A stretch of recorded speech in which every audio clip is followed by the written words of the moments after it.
lumpy mail. What is lumpy mail? Well, lumpy mail, literally, we call it lumpy mail because it's something it's a lumpy package. It's a package that is going to stand out in the mailbox because there's something inside of it. Now, it could be a box like this, or it could just be that you stick something inside of the envelope that you're mailing so that there's something in there. It's very intriguing. You almost can't pass up opening an envelope that has something stuffed inside of it besides a letter because you're just wondering what the heck is it, right? And this is a great campaign. I love this. This is from Comcast, actually. And Comcast was looking for a way to boast about the fact that they now have a bigger network, right? A bigger footprint. They reach more geographic areas. And so they sent this big shoe stuffed inside of a box that says, "We've taken some giant steps forward." Very clever campaign.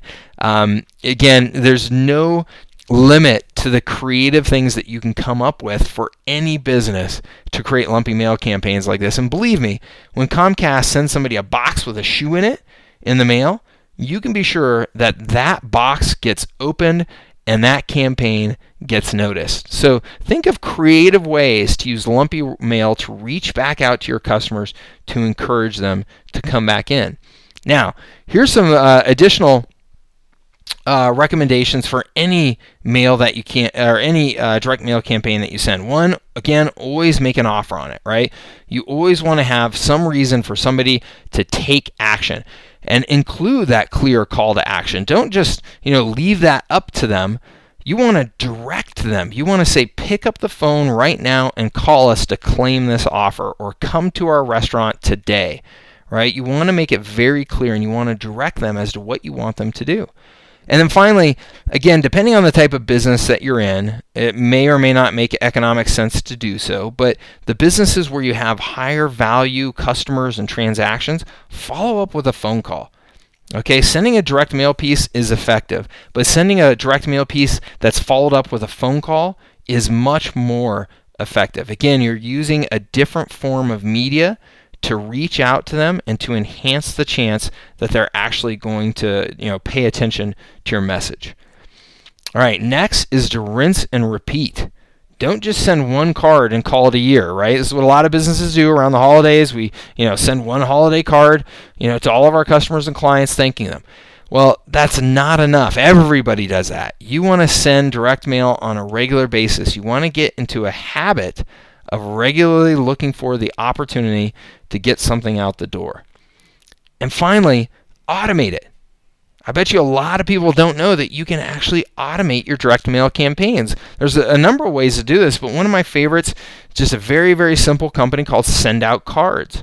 Send Out Cards allows you to build direct mail campaigns in a sequence and have them sent out automatically for you. So what I mean is that, let's say that you get a new customer, you get new customers this month, right? And say you get 100 new customers this month at your business. If you collect all of their names and addresses, you can put those into Send Out Cards into a new customer campaign that you've created. And they will automatically send out the cards or send out the direct mail to those new customers based on how you've programmed it to do so. So mail piece number one could go out, immediately after they come in as a new customer, and it could say, "Hey, thank you so much for being a new customer. We really appreciate it. We look forward to working with you again."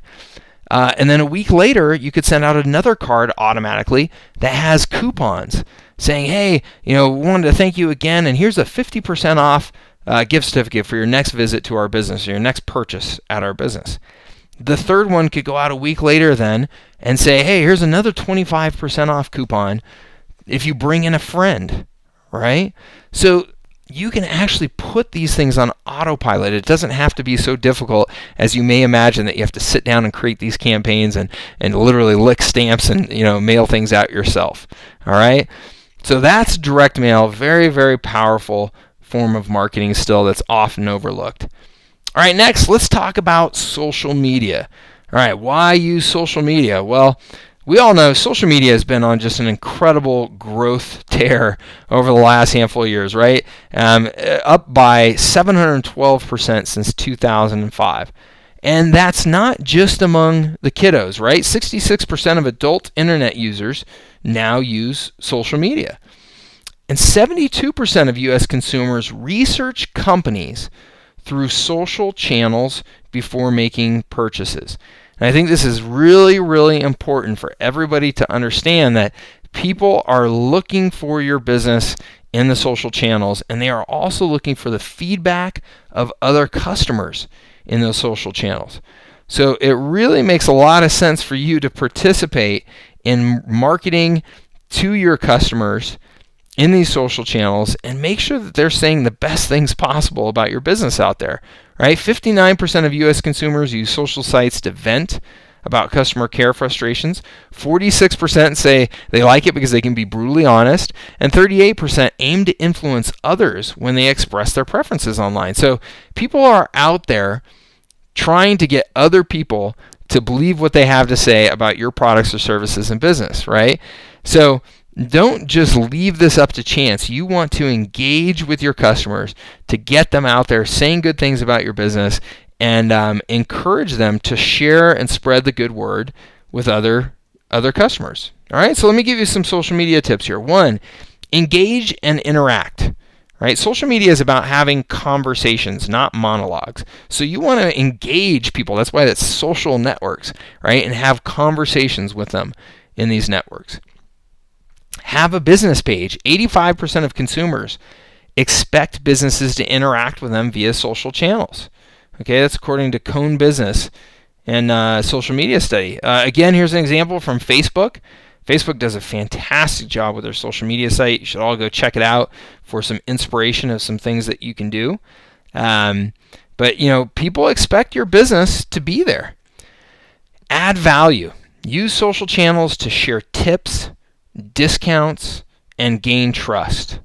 Okay? You want to make sure that you're adding value as much as you possibly can.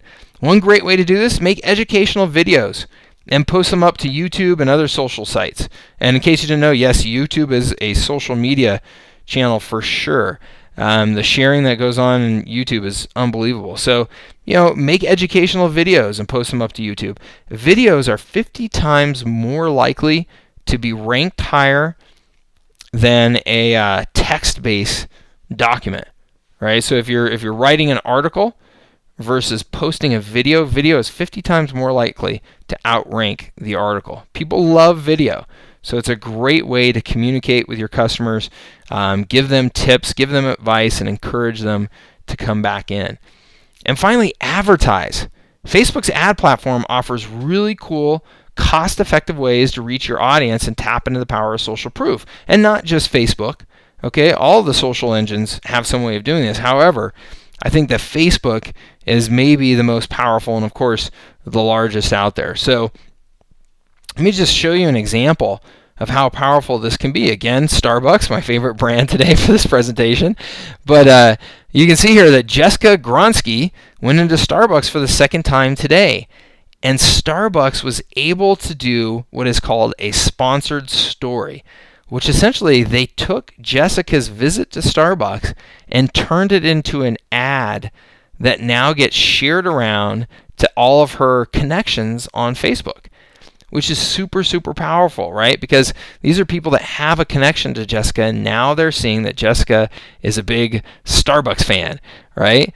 So very, very powerful form of advertising that you can use to reach out to your existing customers and drive them back into your business, as well as get additional new customer exposure on the cheap. All right, let's go ahead and recap. I've thrown a lot at you here, but I hope you got some really good stuff out of this. So 1, mine your backyard, right? Maximize the value of your existing customer base. Instead of looking for, far off lands where there's greater customer opportunity, look right in your backyard. Look at the clients and customers that you already have and think about creative ways to maximize your relationship and your revenue with them. 2, build your list, right? Build that list. You should constantly be building your list. Collect as much information as you possibly can so that you can keep in touch with them. 3, design resell, upsell, and cross-sell offers into your sales process. Okay? Look for those 3 ways, resell, upsell, and cross-sell, that you can take any customer and increase the revenue that you're getting from them. And number 4, reach out to your list regularly with offers, insights, and expertise. And regularly, as I said, I think at least once a week. 5, and use multiple channels to do so, right? Use multiple channels. As we said, one media will work more for one person than the other, but also a combination of media is proven to be more effective in getting people to take action and remember your message. And 5A here, use high ROI channels. Email, direct mail, social media, and SMS. Most of these, 3 out of 4, are very, very, very inexpensive to do, right? Email, social media, and SMS really are almost no cost to you. It just takes some effort and some creativity. Direct mail, of course, there is money to be spent, right, to get the mail out the door, but it's so effective that it shouldn't be ignored. These are all very high ROI channels. All right. As I said, I threw a lot at you. You may be confused, overwhelmed. Hopefully you're excited, right? Hopefully this presentation has maybe generated some ideas as to some things that you could be doing differently at your business to maximize those current customers and those relationships that you have. And if so, if you're looking for some help with this, if you're looking for some ideas or somebody to help create these campaigns or run these campaigns for you, we can absolutely help. That's what we do for a living. We work with businesses, as I said, to combine good marketing and effective use of technology to maximize growth and profits. So if this is a topic that you're interested in discussing, we would love to help. You can see our contact information right all around this presentation here. And all you have to do is get in touch, and no pressure. We just love to have a conversation and see if it makes sense for us to potentially work together. All right? Let me go ahead and now answer some questions. I see that a number of questions have come in here. For timing purposes, I won't be able to get to all of them here, but I will get to a handful of them. So somebody asks here, is there a preference for email tools? Is there an email tool that I think is best? That's from Michelle. No, Michelle, I guess let me put email tools into a couple of different buckets. So I showed you earlier Aweber and MailChimp. Aweber and MailChimp, I would say that those are on the more simple side of email marketing, and yet they're amazingly effective, and they have a lot of power, and you can do autoresponder campaigns with them, which means you can create these sequences of automatic emails to go out. I think that both of those tools are really, really good at that. Of those, I think MailChimp has a lot of capability that Aweber doesn't have. That I would probably give it my my thumbs up. GetResponse is another tool that I would put in that category that I think is very good. So that's more of the kind of simple email tools. And then there's email tools that are really, really powerful and robust that you will have to spend some more money to get access to. Infusionsoft is one that I recommended earlier on that same slide. Infusionsoft is really much, much more than an email tool. It's really a whole business automation tool.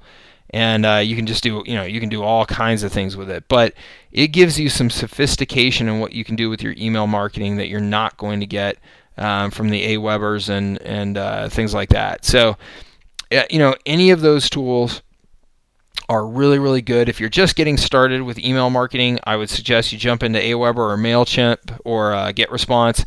And if you then find that you're trying to do more, then start looking at like an Infusionsoft to take it to another level. Okay. Let's see here. Mark says that they've used direct mail campaigns in the past